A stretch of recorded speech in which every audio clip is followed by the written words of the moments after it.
Alright everybody, welcome back to Operation Tirpitz. This is July 1940? Yep, July 1940, Japanese turn. A couple of housekeeping real quick items. We went through a whirlwind of the rules, and we do have come to learn that Abyssinia is now British.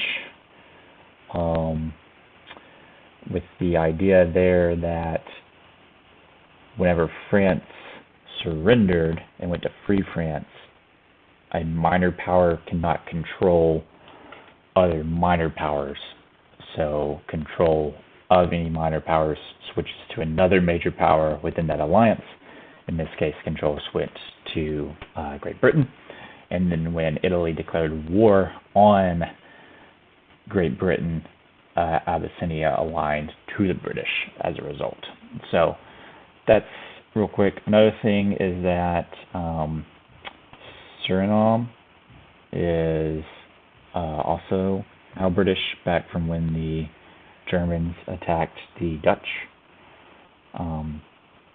We did keep track of that for the purpose of the Great British saved income, but we neglected to put it on the update the income tracker for that. So I think that's got all the housekeeping items out of the way. So we're going to jump into the Japanese turn. We did tech. We rolled for improved construction, and we swapped it up this time. And instead of rolling for heavy armor, we rolled for large ship construction. But our scientists are still declining to make any breakthroughs, and we got no hits on either of those, unfortunately. So for buys, the Japanese are going to be buying 3 medium tanks for 18. They're going to be buying 4 infantry for 12. They're going to be completing 2 heavy cruisers for 10. They're going to be upgrading a minor port into a major port for 3. They're going to be sending Lend-Lease to the Italians a tactical bomber for 11. They're going to be buying a militia for the Caroline Islands. Well, they're going to be buying a militia. Spoiler alert, it's going to the Caroline Islands. And then they're also going to be buying a militia upgrade, and they're going to be saving the final 2 IPCs in the bank. For combat moves, our raiding sub in A54, since the Germans did such a good job on taking out this convoy, are going to be moving over and going up into I4 and raiding there. Our sub that was in I4 is going to be coming over into P50 and raiding there. The 2 coastal subs are still going to be raiding in P50, and this other Japanese sub is still going to be raiding in P63. Japan is declaring war on the Free French, and this Marine is hopping on this destroyer and is coming down and amphibiously assaulting Madagascar. The infantry in Calcutta is going to attack southern India, as well as the medium tank. And the medium tank is going to attempt to blitz into Maharashtra.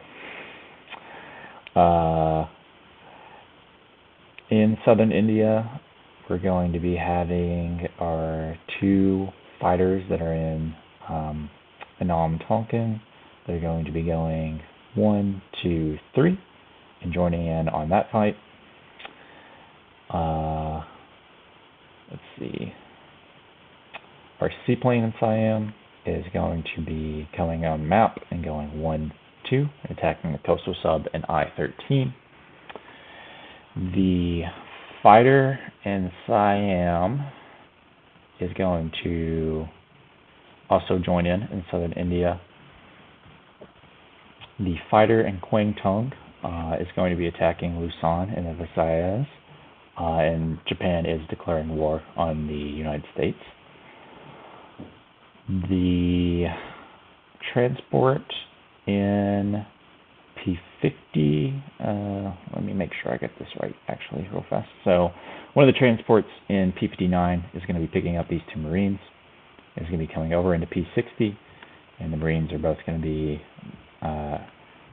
amphibiously assaulting celebs in the Lesser Sunda Islands. A destroyer in P59 is going to pick up the Marine from Sumatra, and it's going to go 1, 2, 3 into P52, and it's going to be amphibiously assaulting Dutch New Guinea.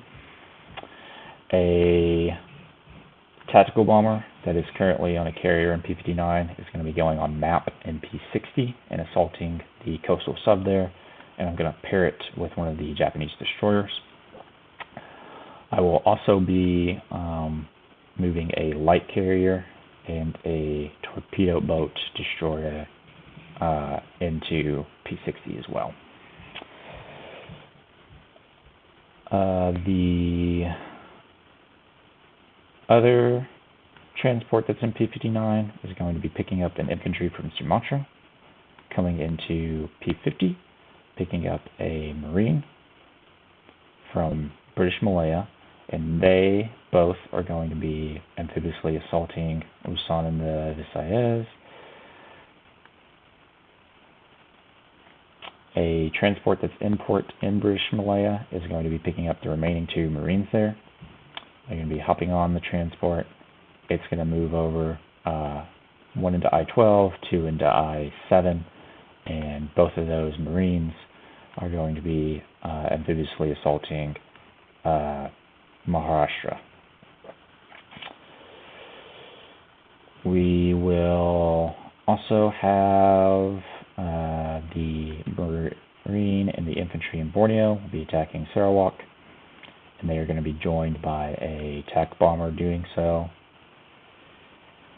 The let's see.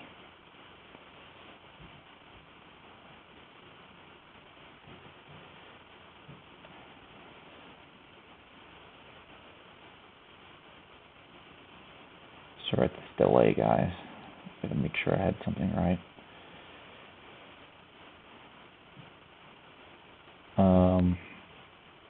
Yeah, the other attack bomber is going to be a non-combat move. I think everything else is going to be non-combat moves. So let me just make sure I'm attacking 1, 2, 3, 4, 5, 6, 7. I think I'm missing something actually. 1, 2, 3, 4, 5, 6, 7. No, okay, that's got it all. Sorry about that. All right. So yeah, that should be combat moves.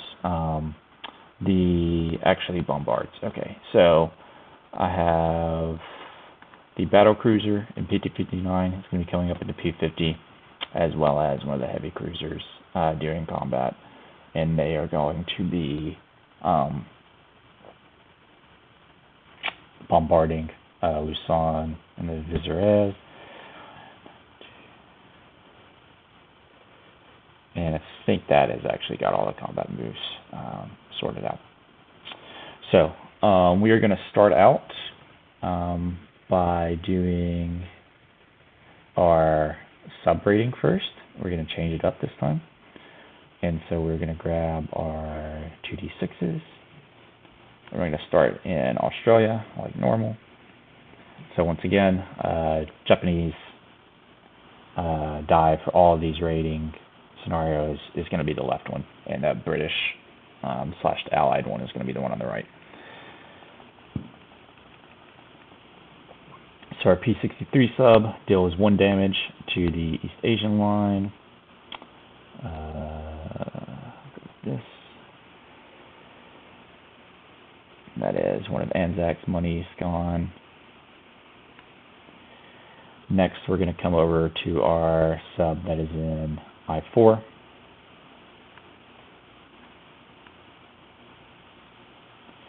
Actually, we're going to do P50 first. So we'll do the 2 coastal subs first, followed up by the regular sub. So first sub deals 6, 4, 5 damage, which is going to be the last one on the East Asian line. It's going to be the one on the Indian Ocean, and it's going to be all 3 on the American Manila line. So that is 1 from Anzac, 1 from the FEC, and that is going to be 3 from the Americans gone. And that saves me the roll from that. So don't have to roll for the other subs. That coastal sub gets a promotion in my book, and so we'll move on to the 194. And it deals 1 damage to the East African line. So we got perfect sub rating this turn. Great. So now we'll move on to our combats.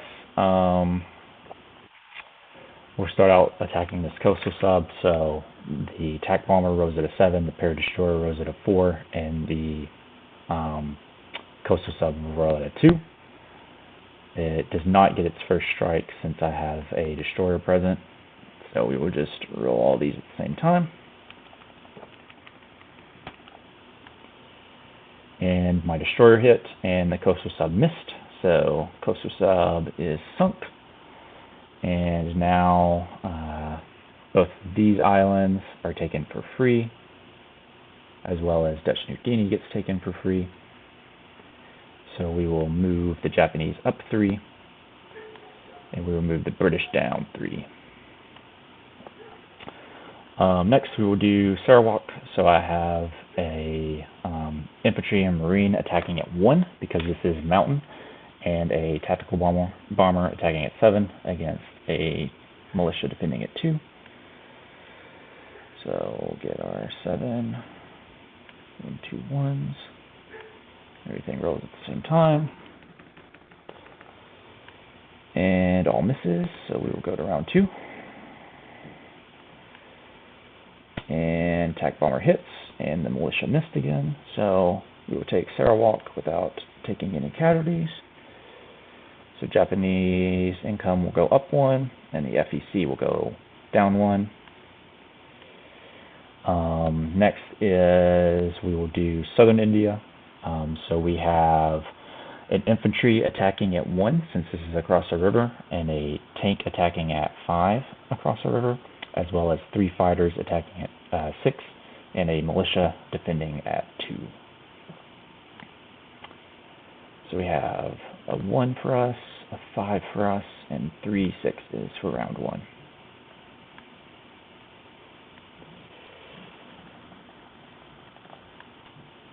Alright, the militia hit, but our fighter, we got 3 hits, so our infantry we will take as a casualty, and we will take Southern India. So FEC goes down 1, Japan goes up 1. And then our tank, we won round 1, so our tank does successfully blitz into Maharashtra. From what I can tell, this transport, even though I did it from I-7, the Marines, there is this mountain border here, but since the Marines would be attacking from here and going to the roundel that's over here, I don't think the Marines suffer a mountain penalty on round 1. I will keep track of it in case that's not the case, but I'm going to roll them at 2. So I have 2 at 2, 1 at 6, and they are going against Defender at 2.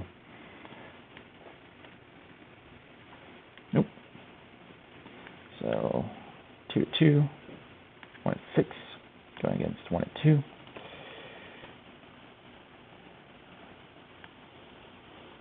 Alright, everything missed, so we will go on to round 2. And even if that was a mountain border for round 1, the Marines are definitely at a 2 now. So won't have any controversy over that.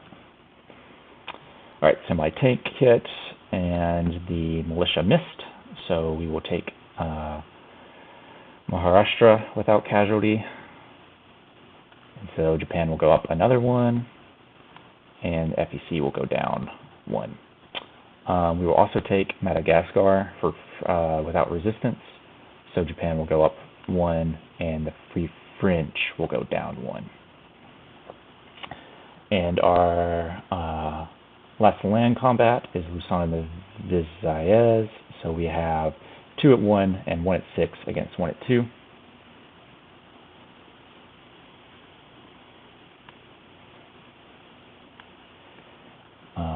So we will roll with this.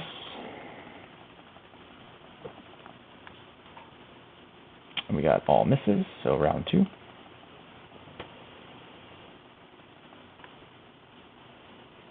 Alright, so we got a hit, but the militia did also get a hit. This is round 2 though, so we will take a hit on our regular infantry and let our marines survive. And so we will take Lusana de Visayas. So Japan will go up 1, and technically America goes down 1, but since we declared war on them, they went at 2 full-time production, and so the end result is they're actually at 62 now instead of 61 for this turn. And our final combat is our seaplane attacking the British coastal sub in I-13, so that'll just last 1 round, and will just consist of me rolling a 3. Ugh, thought it was going to hit. Oh well. So that coastal sub will survive. Alright, so for non-combat moves, the seaplane that is in I-13 is going off a map and landing back in... I might actually put him in Borneo. Yeah, he's going to land in Borneo. The attack bomber that was in map in P60 is going off map and landing on the carrier, the light carrier in P60. The plane landing, they'll do the rest of them. All of these fighters are landing, all the 3 fighters that attack southern India are landing in Calcutta. The fighter that came from Kwangtung to attack Lusana de Visayas is going to land in Hong Kong. The 2 Hong Kong infantry and the artillery are going to move back up into Kwangtung. The attack bomber that attacked Sarawak, let's see, it went 1, 2, 3. It's going to land in Sumatra. The attack bomber that didn't participate in any fighting this turn in P59 is going to fly up, and it's going to land in Nanking. The transport that's in P59 is going to pick up the artillery from Java. Sorry about all of the zooming. It's going to pick up the artillery from Java. It's going to strategic naval move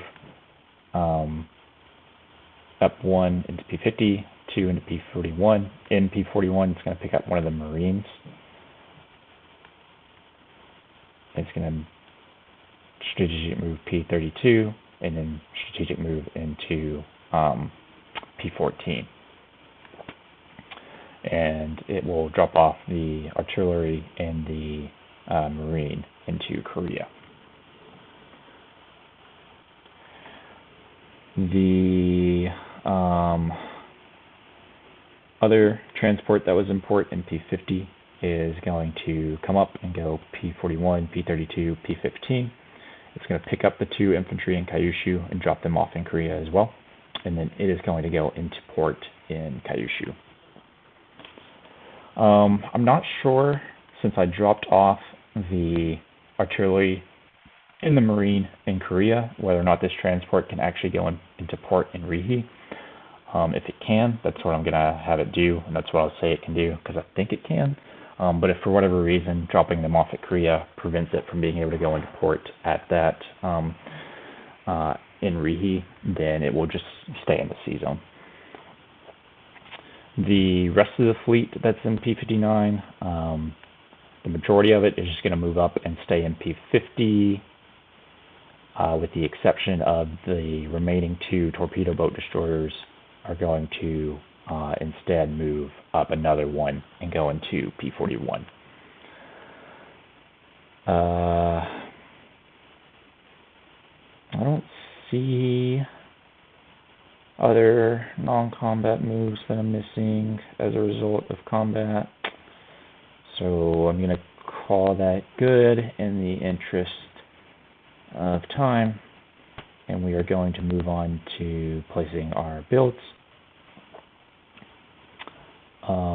So we are at war with America now, so both of these light carriers get placed this turn as well, and this light carrier gets placed on stage 2.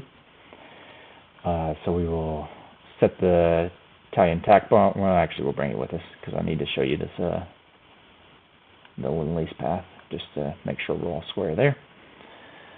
So we'll put all this in the Pacific Ocean.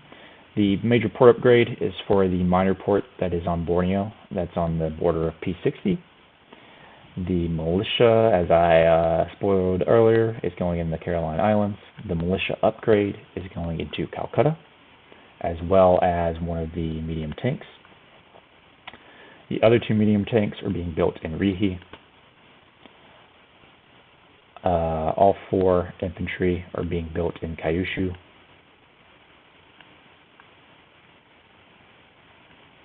And then all 4 of these ships, the 2 heavy cruisers and the 2 light carriers, are going to be built in P16. And I'm just going to keep them in the sea zone instead of them being in port. So I think that's got that. These battleships have spent the entire turn in British Malaya at this major dockyard, so they both are repaired now, and they are full capital ships, which does technically mean I have Kido Butai. Don't expect to keep it until my next turn, but you know, we technically have it. Go Japan. I think that's got everything. I don't think I have any moves that are missing. I don't think I've forgotten anything, but I'll let you guys know if I happen to see anything right after this.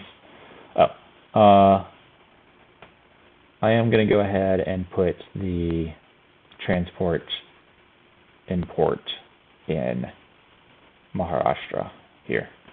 So that'll go there, and I'll do the same thing and put the destroyer import in I3, I think. Yeah, I'll just put it in port. Right. So last thing to do, the Japanese are at 55 income, and they get 6 for the Chinese coast, and they get 8 for having Philippines, which is in 4.1 is just the North Islands group, the Luzon, the Visayas. So 2 for that, 2 for Java, 2 for Malaya, and 2 for Borneo, for a total of 8. So we're at 55 plus 6 is 61, and then we add 8 to that, and brings us to adding 69 to our bank, which will leave us at 71, which is a lot of money for me to spend next turn. So with that, we will call the Japanese turn complete, and we will hand it off to Seb for the British and French turns.